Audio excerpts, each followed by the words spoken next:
sa gabing ito ay nagmula sa isa nating masugid na tagapakinig na si Richard. Ayon kay Richard, ito ay personal niyang karanasan na naganap mahigit isang dekada na rin ang nakalipas. Kwento niya na imbitahan silang minsan sa isang handaan ng kanyang pinsan.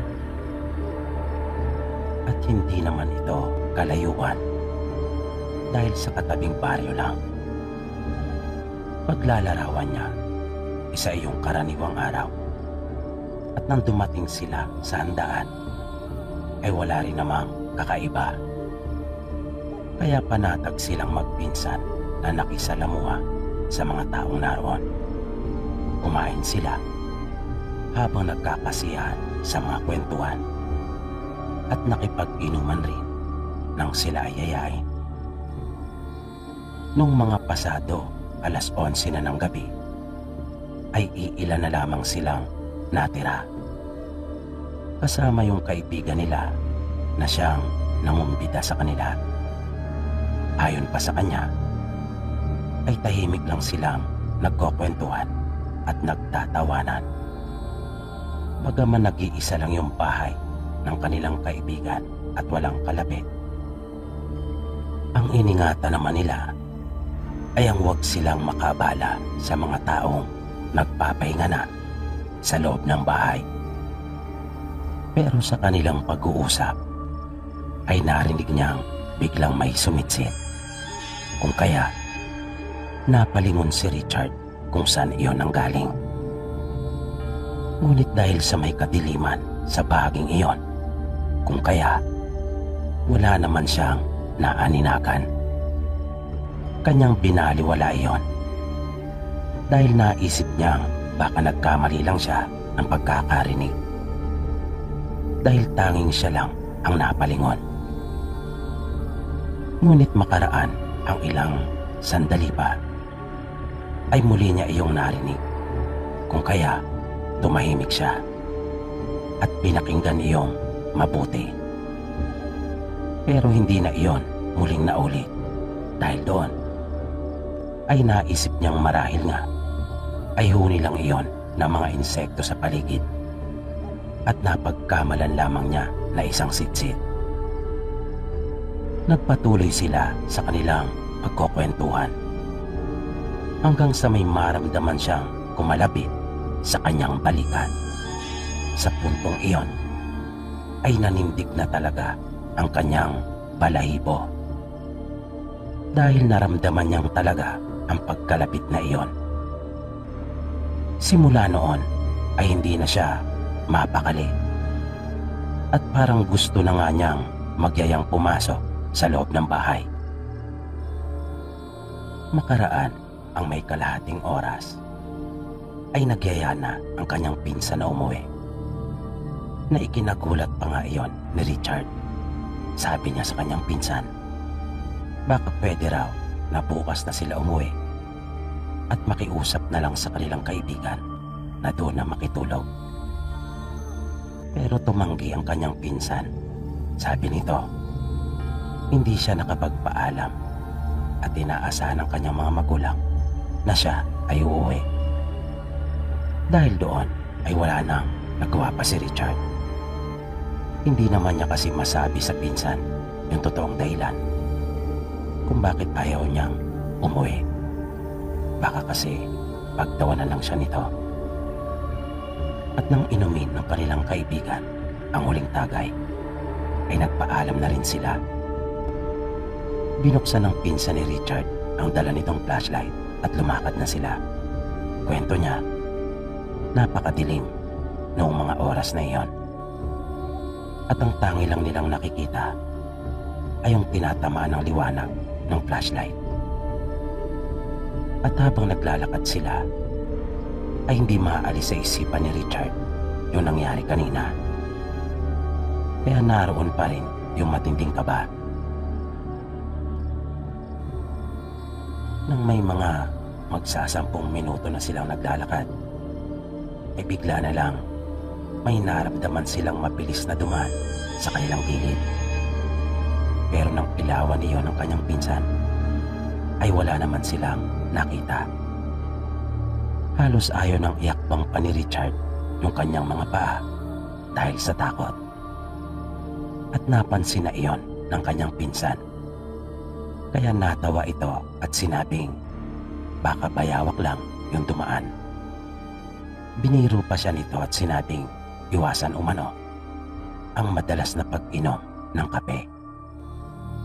At nagpatuloy ito sa paglakad. Kaya sumunod na rin si Richard. Gusto na niya sanang sabihin sa pinsan yung masama niyang nararamdaman kanina pa. Pero dahil nga sa alaskador ito, ay baka asarin lang siya at hindi maniwala. Hanggang sa bigla itong tumigil sa kanyang paglalakad. Dahilan para mabangga pa ito ni Richard.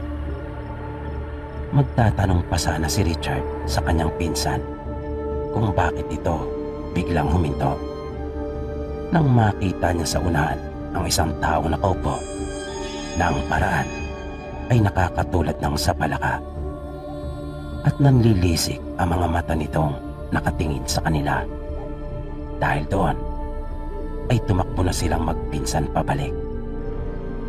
Walang puknat ang ginawa nilang pagsigaw na humihingi ng tulong. Kwento pa ni Richard ay nagkabigtas-bigtas yung kanilang mga tsinelas sa kakatakbo na yung isang paa niya ay lumusot sa kaparehas ng kanyang tsinelas at naroon na sa kanyang binti na kasuot. At muntik pa umano silang madapa at masubsob nang di sinasadyang magtama ang kanilang mga paa.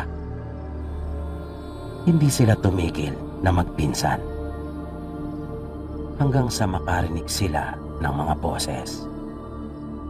Narinig pala sila ng kanilang kaibigan at mga kainuman. Kung kaya nagsipuntahan ng mga ito at tutulungan sila. Nang makaharap nila sila ay doon pa lamang silang tumigil na magpinsan. Hinanap ng kanilang kaibigan at mga kasama nito yung sinasabi nilang aswang. Ngunit hindi na nila ito nakita pa.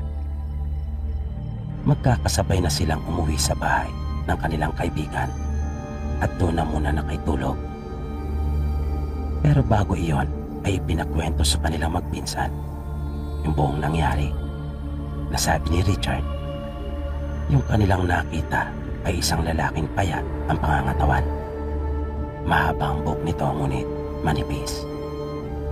Na ayon pa nga sa kanya ay malapad ang noo nito at wala gaanong buhok sa parting iyon. At ang nasabing lalaki ay walang anumang suot na damit.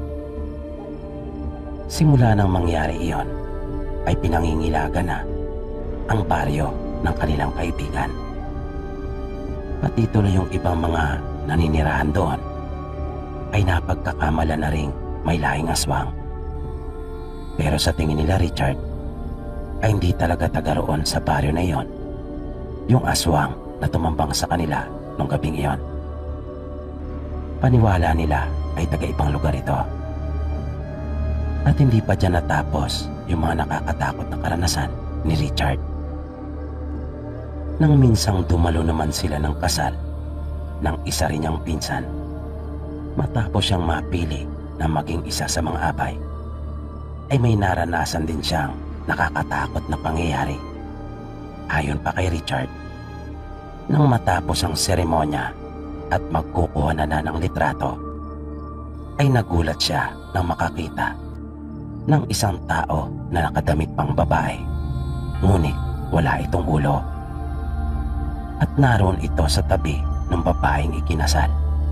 Sabi ni Richard, ay natulala na lamang siya at hindi talaga nakagalaw dahil sa biglaang pagsulpot ng babaeng iyon, na nang magpalit ng mga taong kukuhanan ng litrato ay bigla din iyong naglaho.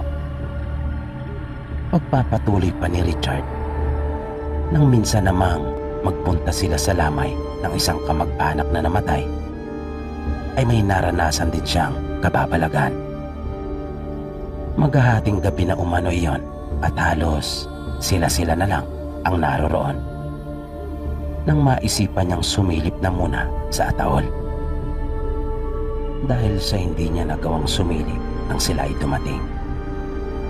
Nang lalapit na siya sa ataol, ay naramdaman niya talaga ang malamig na hangin na parang sumalubong sa kanya.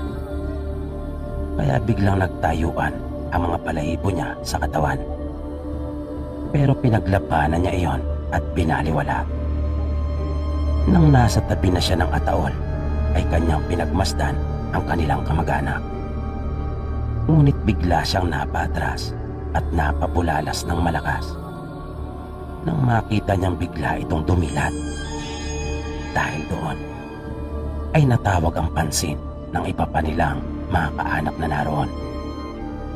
Ang pinsan niyang si Ronnie ay nilapitan pa siya at tinanong kung bakit at kung ano ang nangyari. Kanya namang sinabi sa mahinang tinig at sabay pa silang sumilip na muli. Ngunit nakapagtatakang nakapikit na yung bangkay. Sabi ng pinsan niya ay baka naman guni-guni lang niya iyon.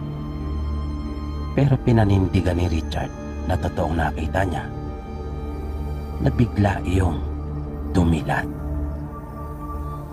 Nung mga madaling araw naman, ay napagkasunduan nilang magpipinsan na maglaro na lang ng baraha bilang pampalipas oras. Habang naglalaro sila at bumabahig siya ng kanyang baraha, ay biglang napansin niya na may lumapit sa kanya. Nakita niya pa nga ang kamay nito at braso na nasa kanyang gilid. Pero dahil sa abala siya at nakatuon ang kanyang pansin sa ginagawa niyang pagkaayos ng kanyang baraha, ay hindi niya iyon masyadong binigyan ng pansin o inalaman lang kung sino. Basta ang nasa isip niya ay isa rin ito marahil sa mga naroon na nakikipaglamay at marahil ay gustong manood ng kanilang paglalaro. Nang matapos na siya mag-ayos ng kanyang baraha, ay doon pa lamang niya nagawang mapasulyak sa katabi upang alamin kung sino ba ito. At bigla na lamang siya nagtaka nang wala na siyang nakita. Bigla na lamang itong nawala na parang bula. Pakiramdam niya ay nangapal talaga ang kanyang ulo at muka na para bang namanhid. Di nagtagal ay narinig niya ang isang pinsan na tinatawag siya at pinapatihaya na ang kanyang baraha. Kaya nabaling ang kanyang atensyon sa pinsan at ginawa ang iniuutos nito. Nang hindi na niya matiis yung kanyang mga nararanasan, ay sinubukan niyang kausapin ang kanilang lola na naroon din sa lamay. Ipinagtapat niyang lahat ang mga kababalagang kanyang nararanasan. Sabi ng matanda, mahina umano ang kanyang loob, kung kaya siyang napipiling paglaruan ng dyablo. Pagkat ito umano ang gumagawa ng mga bagay na iyon, na ginagaya lang nito ang wangis ng mga mahal natin sa buhay na namayapa na. Kaya payo ng kanyang lola, siya ay maging mapanalanginin at sumampalataya. At matapos silang makapag-usap, ay kanya agad isinagawa ang pananalangin. Nang sumapit naman ang araw ng libing ng kanilang kaanak, ay nakipaglibing din ang buong pamilya nila Richard. At nang idaan sa simbahan ang labi ng kanilang yumao, ay may napansin kagad siya. Kaya mabilis niyang nilapitan ang pinsang si Ronnie at pasimple niya itong kinausap. Itinuro pa niya dito ang kanyang nakita. Kapwa sila kinilabutan at kinabahan. Pagkat nakita nila ang isang lalaki na tahimik na nakamasid sa may gilid ng simbahan at nakakahawig nito yung aswang na tumambang sa kanila. Wala itong kakurap-kurap na nakatitig mabuti habang ipinapasok ang ataol sa loob ng simbahan. At nang nasa sementeryo na sila at iniaayos ng libingan ng kanilang kaanak, ay muling nakita nila Richard yung lalaki na nakasilip at nagtatago sa tabi ng isang malaking puno. Kaya nagtaka talaga sila sa kung bakit iyon naroroon. Napaisip sila sa kung ano ang talagang pakay nito. Naging malinaw lamang sa kanila ang lahat nang makarating sa kanilang balita makalipas ang ilang araw na pinakialaman umano at binuksan ang nicho ng kanilang kaanak at nawawala yung labi nito. Dahil sa pangyayaring iyon ay marami ang mga naging haka-haka at nabuong kwento ng mga tao. Sabi ng iba ay maaaring ipinagbili umano ang bangkay. Ang ilan naman ay naniniwalang yung mga kaaway nito ang gumawa noon pagkat may malaking galit dito. Pero kung kami ang tatanungin ng pinsang ko, ay masasabi kong maaaring may kinalaman yung aswang sa pagkakawala ng bangkay.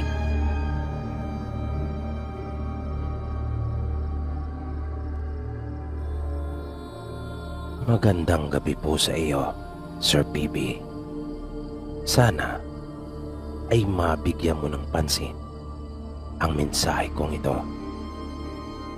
Gusto ko lang po sanang ipahagi rin yung mga naranasan ko noong kami po ay naninirahan pa sa lalawigan noon.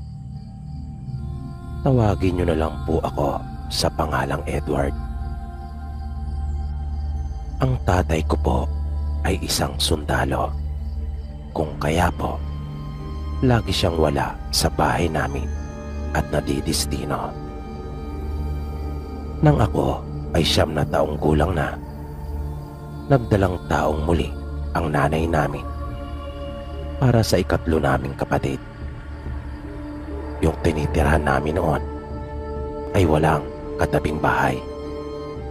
Mga mahigit 100 metro ang layo noong pinaka malapit naming kapitbahay at may maliit silang tindahan.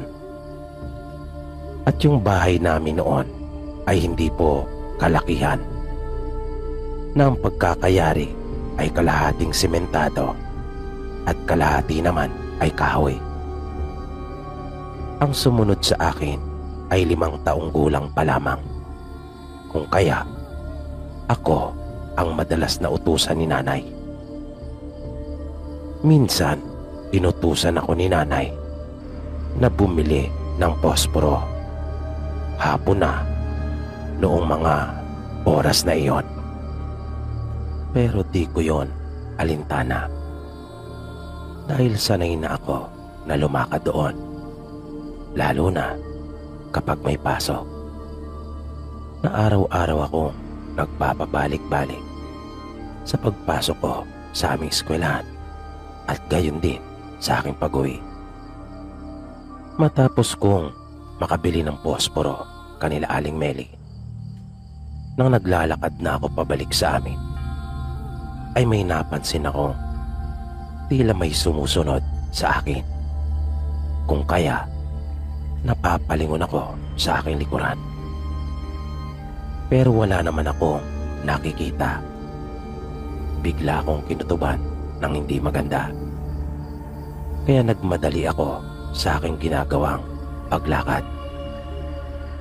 Pero parang sinusundan talaga ako. At tila ba bumibilis din iyon. Kung kaya, muli akong napalingon.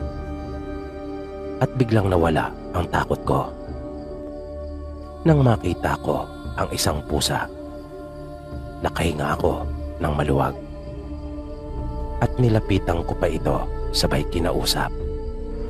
Dahil nga sa mura ko pang isipan, sabi ko pa sa pusa, ikaw lang pala. Akala ko kung ano na. At akin pa iyong hinihimas-himas. Tanong ko pa, gusto mo bang sumama sa akin? Sabay tumayo ako at akin iyong kinawayan na akin siyang pinapasunod. Nagpatuloy ako at nakita kong sumusunod nga ito.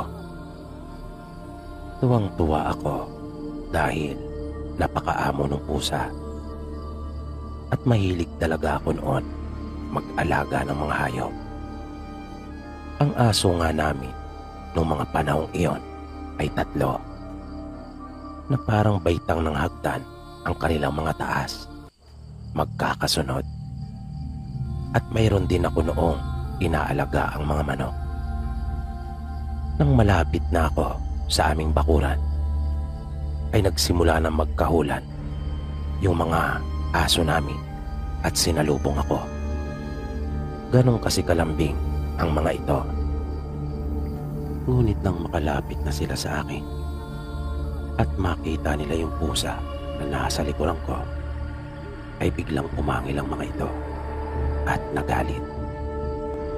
Hindi naman natinag yung pusa, pero nakita ko nagtayuan na rin yung mga balahibo nito. Nagpatuloy ang pagkahol ng mga alaga naming aso doon sa pusa. Kahit na panay na ang saway ko sa mga ito. Hanggang sa nung huli ay tumalikod na rin yung pusa at lumakad ng palayo. Hahabulin ko pa nga sana iyon pagkat gusto ko talagang maging alaga ito. Pero bigla na ring tumakbo.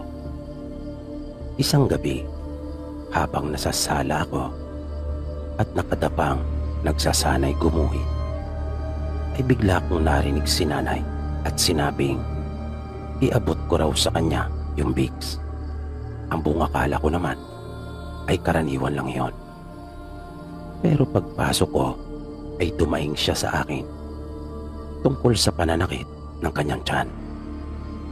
Nasa tabi niya noon yung kapatid ko at mahimbing nang natutulog. Bakas ko sa mukha ni nanay yung sakit na nararamdaman niya. Napapangiwi pa nga siya pagkaminsan, pero hindi ko naman alam kung ano ang gagawin ko. Kaya naghihintay lang ako ng kanyang iuutos. Kaya nanatili lang ako noon sa tabi ni nanay.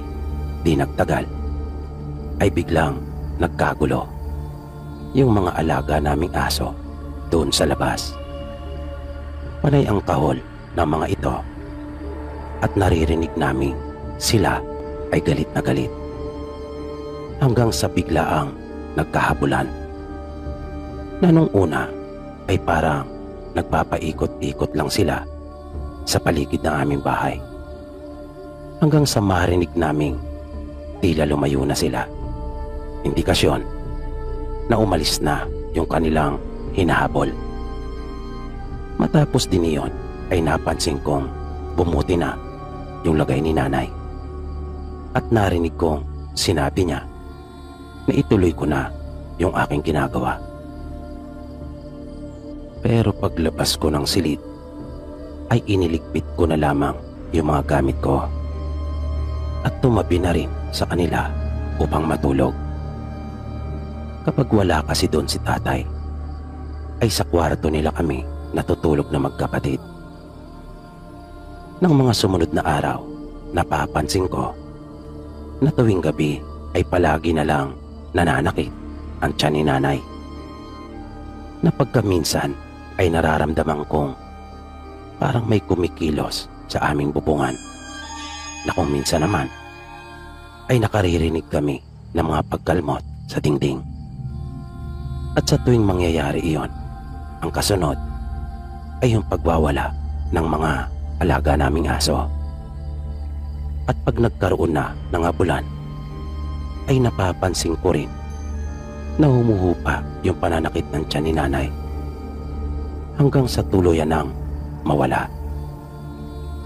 Pero minsan, nang maulit yung mga ganong pangyayari, nang nasa punto na silang naghahabulan, ay narinig kong tila nasaktan yung isa naming aso. Kung kaya, nag-alala ako kung ano kaya ang nangyari.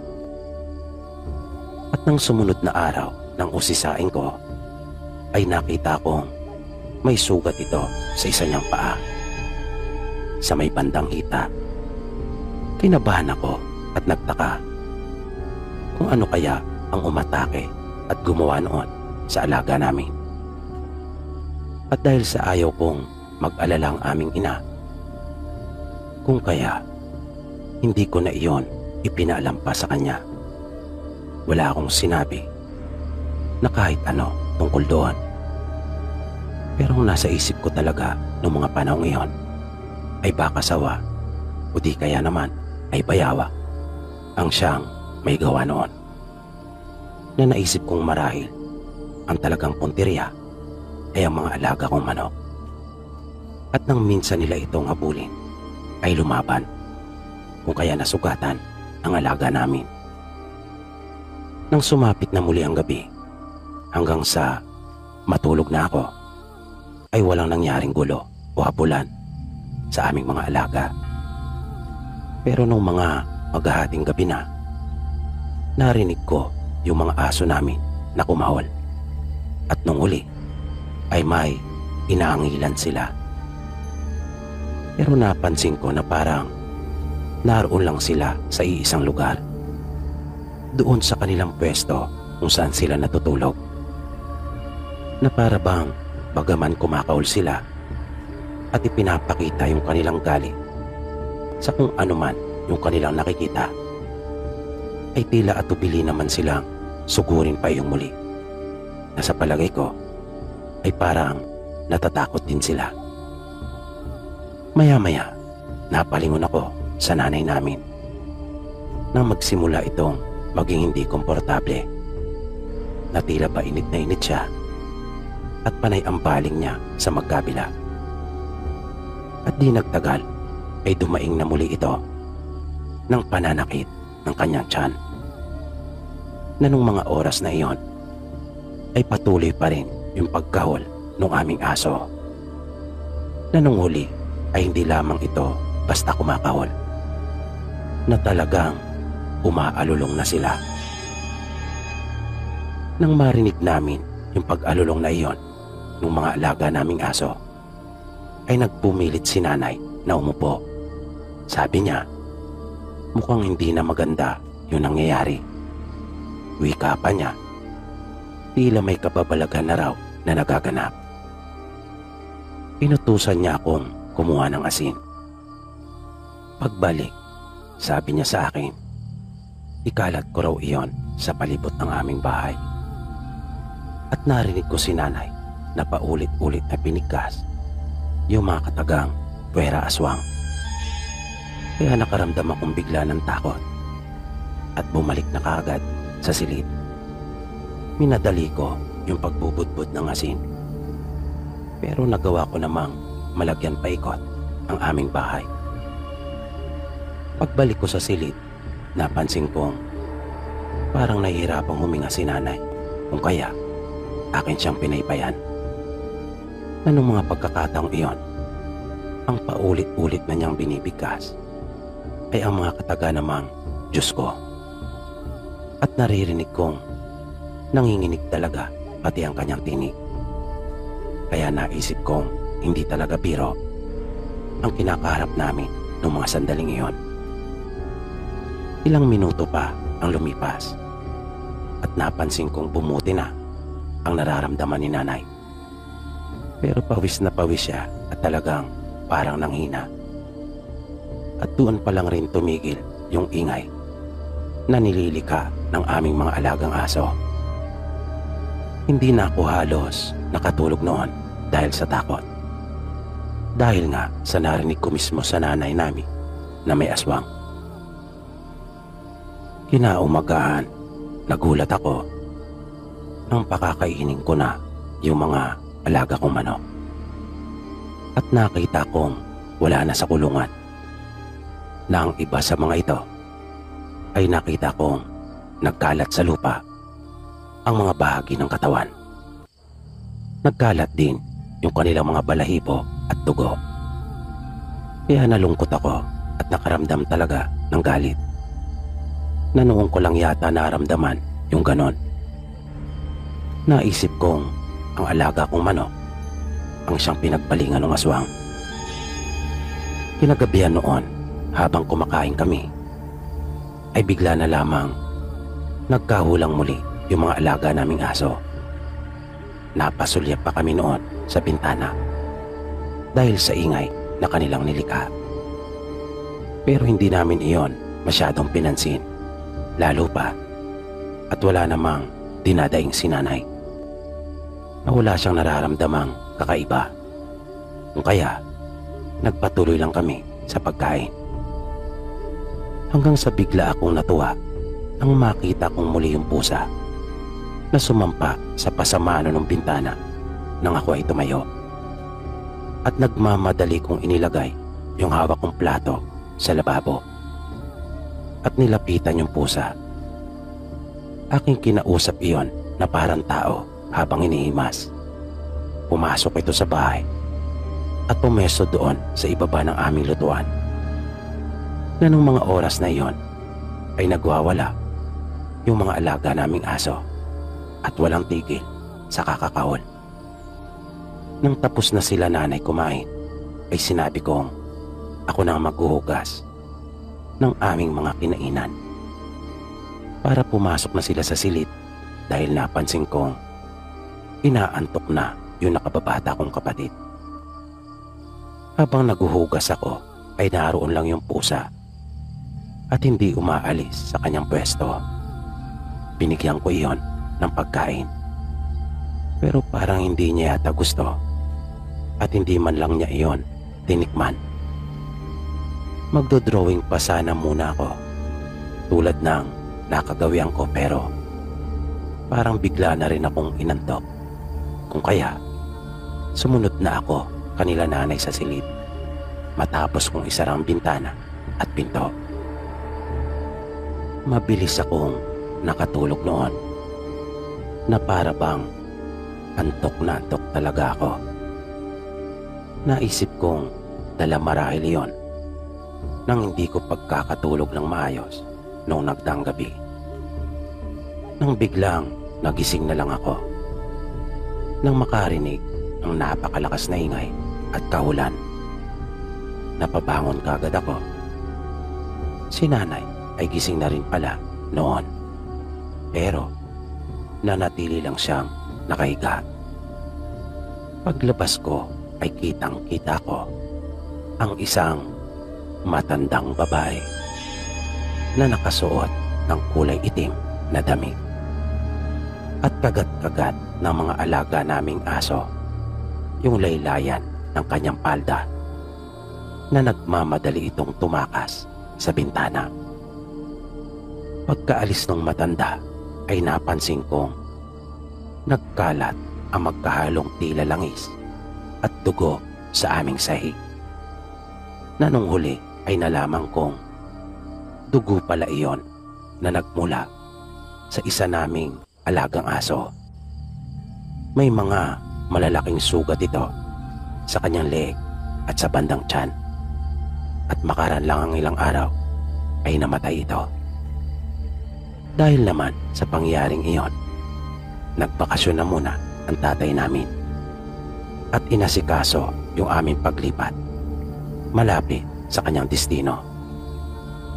At iyan po ang hindi ko makakalimutang karanasan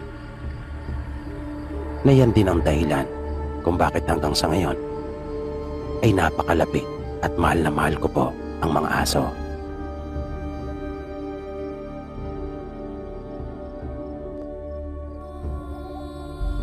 Kumusta po kayo, Sir PB? Magandang gabi po sa inyo. Ako nga po pala si Red. Isa rin ako sa inyong mga tagapakinig. Naengganyo akong sumulat sa inyo para ibahagi yung karanasan ng kapatid ng mama ko. Dahil na rin sa mga narinig kong kwento mula po dito sa inyong channel. Bali naganap po ito doon sa kanilang probinsya. Mayroon po kasing nililigawan noon ang kapatid ni mama na si Tio Narding. At ito ay taga-ibang bayan na may kalayuan po talaga ang lugar ng babae mula sa kanila. Noong mga panahong iyon ay hindi pa gaano uso ang sasakyan doon sa kanilang lalawigan, na kung meron man silang nakikita ay mangilan-ngilan lamang at mabibilang talaga sa daliri. At wala pang mga pampasahero noon, pawang mga pribado lamang, kung hindi naman ay mga truck na ginagamit sa pagdi-deliver ng iba't ibang produkto. Kaya ang tao noon sa kanila ay sanay talaga sa malalayong lakaran, kung minsan naman ay kalabaw o di kaya'y kabayo ang kanilang sinasakyan. At ang kapatid ni Mama ay may inaalagaang kabayo noon. Paalaga ito sa kanya ng kanilang tiyuhin, at iyon ang kanyang ginagamit sa panliligaw. Ayon sa kwento ni Tio Narding, nang minsan siyang magpuntang muli sa bahay ng kanyang nililigawan, ay may nakasabay siya na taga roon lang at kababaryo ni Mila. Ito yung dalaga na kanyang pinopormahan. Anong huli ay nalaman pa niyang magkababata pa ang mga ito. Nang dumating siya ay hindi naman na nagtagal pa yung lalaki. Umalis din daw ito kagad. Natinanguan lang daw siya nito nang siya ay makita na naninigarilyo sa labas.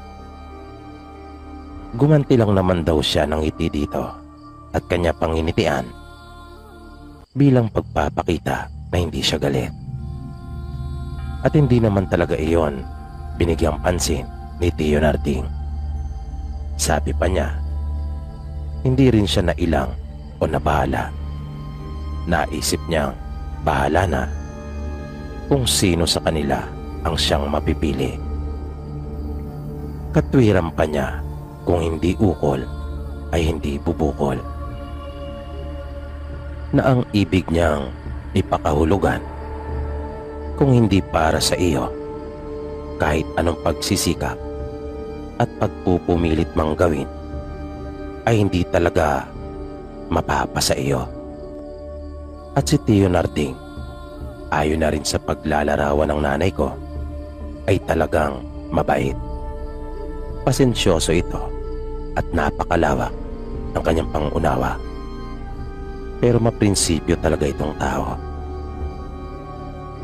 Pumasok na siya sa bahay at bumati ng isang magandang gabi sa mga naroroon, at nag-usap na sila ng kanyang nililigawan. Nang magpaalam siya ay gabi na. Hindi nga tiyak ang eksaktong oras nung mga sandaling iyon, pero ginabi na talaga siya ng gusto dahil sa napasarap ang kanilang naging pag-uusap. Wala namang problema dahil sa may dala naman siyang flashlight at sanay na rin naman itong lumakad ng gabi. Nang nakaalis na siya sakay ng kanyang kabayo, ay hindi niya pinatakbo ang alaga. Sa halip ay malumanay lang umano ang ginawa niyang pagpapalakad dito. Ayaw niya kasing puwersay nito at baka naman masyado nang mapagod, dahil kanya na itong pinatakbo nung siya ay papunta pa lamang. Pagkukwento pa niya, pasipol-sipol pa siya habang binabay pa yung daan, nang biglang mayroon siyang narinig na sumisingit sa pagitan ng kanyang ginagawang pagsipol. Pero nagpatuloy lang umano siya at hindi nagpahalata. Ngunit medyo hininaan niya ng kaunti yung kanyang pagsipol. Nais niya kasing masiguro kung tama nga ba ang kanyang narinig, dahil parang huni talaga iyon ng aswang. At sa ikalawang pagkakataon ay muli nga niya iyong narinig. At hindi nga siya nagkamali. Uni nga talaga iyon ng aswang. Dahil doon ay naging mas alerto pa siya. Aminado siyang nakaramdam din ng kaunting kaba pero hindi siya nagpadaig sa takot na kanyang naramdaman. At habang nagpapatuloy siya ay napapansin niyang sumusunod iyon sa kanya.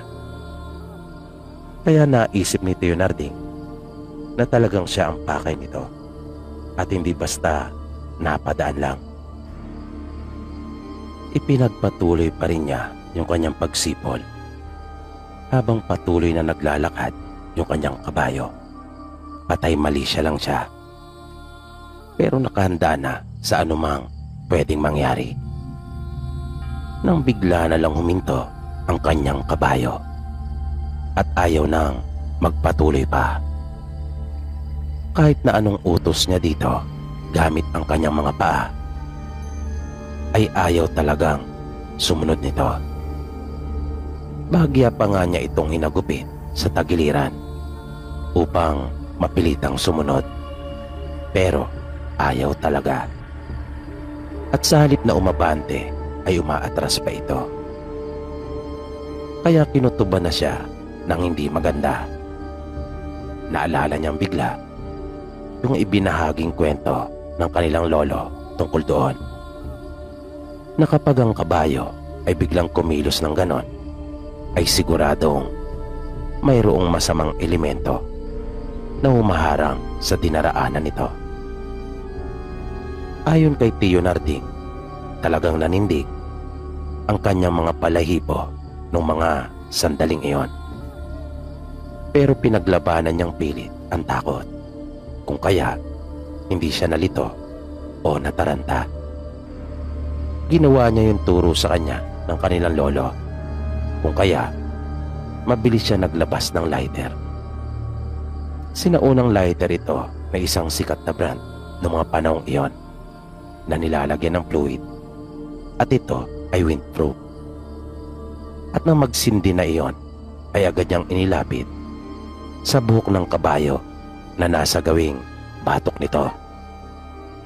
Mabilis na umalingasaw ang mabahong amoy ng sunog na balahibo nito.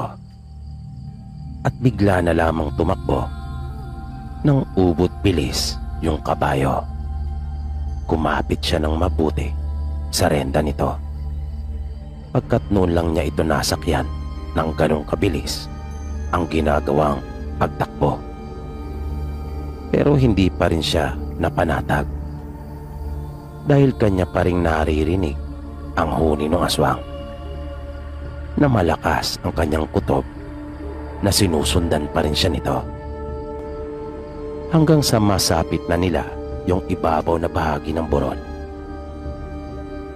na malapit na sa kanilang bahay. At biglang huminto yung kabayo. Sumigaw si Tio Narding at humingi ng tulong, dahil ramdam niyang sinundan pa rin siya ng aswang, at alam niyang nasa paligid lamang ito. Kung kaya nga biglang huminto na muli yung kanyang kabayo. Maya-maya pa ay bigla na lang siyang napayuko nang maramdaman niya yung malakas na hanging dumaan sa ibabaw ng kanyang ulo. Mabilis na niyang binunot ang kanyang baril na nakasukbit sa kanyang bewang sa harapan, at agad iyong pinaputok pa itaas.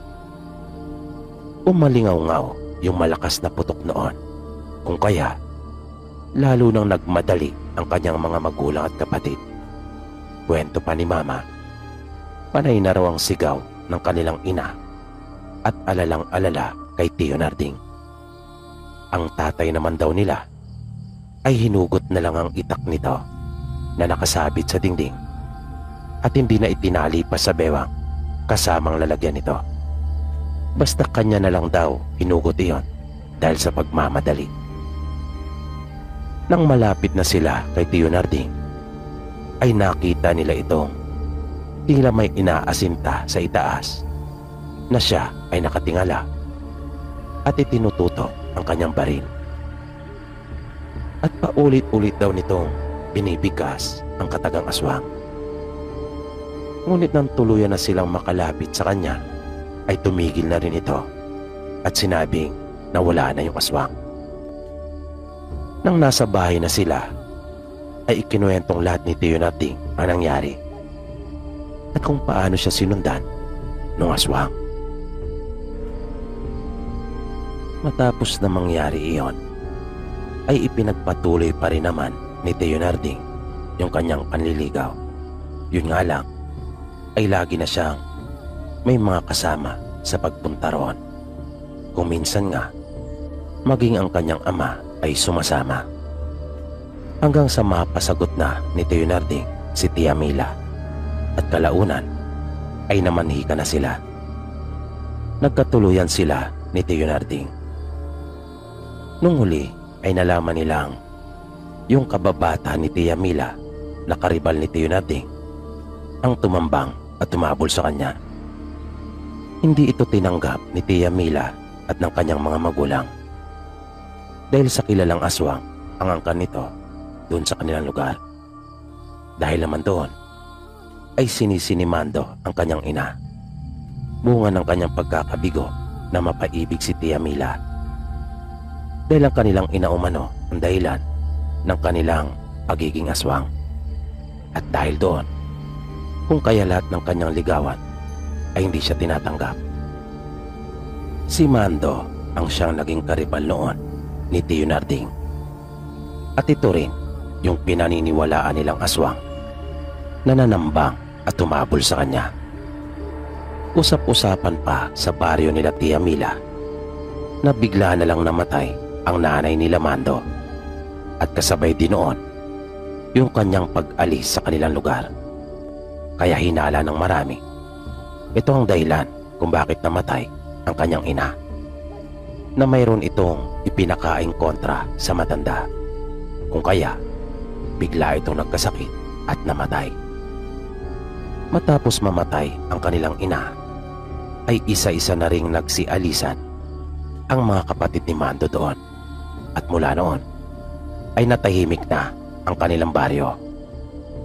Dati-rati kasi ay lagi na lang may mga nangyayaring kababalagan at palagi may mga nagkakasakit ng biglaan at namamatay. Bukod pa sa mga nararanasan nilang pagpapakita mismo ng aswang na nag-iiba-iba ito ng anyo.